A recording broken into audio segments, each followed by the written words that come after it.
close to where the other street is crossing. The houses here were built on very long but very narrow lots, so the only way to build them then was to do this rectangular.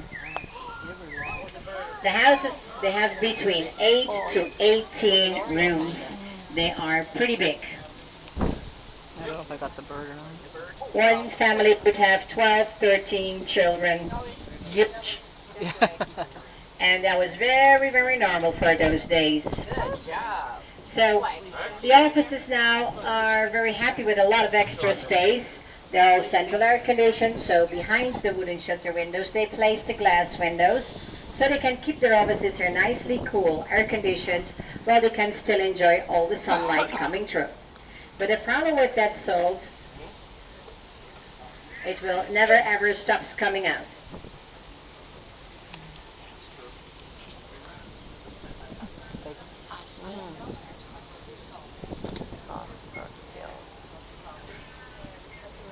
The houses here, we try to keep them in the same beautiful original style named classices, and they have some very nice decorations just above the door entrance, like the reddish one with a basket of fruit and the green one here with an eagle. The green one here dates back from 1893, written on the right big pillar where the entrance in the fence of the garden is. The reddish house here to your left is much more smaller when you compare with the green one, but very special. After the renovation, it's now leased to a local bank. The owner is proud and happy because he himself used to live there when he was just a little boy. So that's actually his former home. Having now his office in there, I'm sure it will include a lot of nice memories too. A ribbon up there for decoration. Now the yellow one is pretty big again. See how far away that one stretches out? Wow.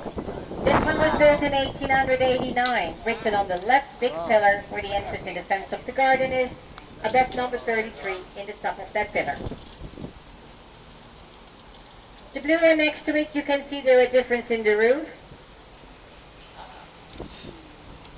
Only where you see the orange tile roof is the original house, while the flat roof in the back added to the building when it became an office space. This one has a basket of flowers and built in 1888, written above number 35 on the blue pillar up front. Bang. To your right is a quite new building. This is the public library, designed by one of our own local architects and built a little over budget.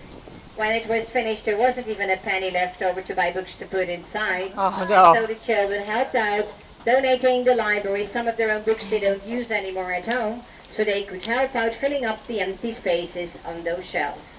We are very proud that the children here also gave a helping hand.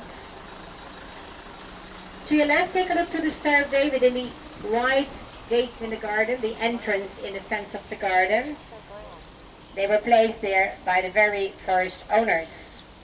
If you missed it, you'll find it in the neighbor's gate here once again.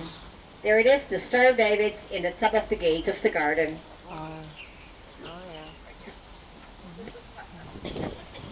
To your right, the main office of crude oil, part of the oil refinery, in charge of all the oil products here. We don't have any oil wells, so we're getting the crude oil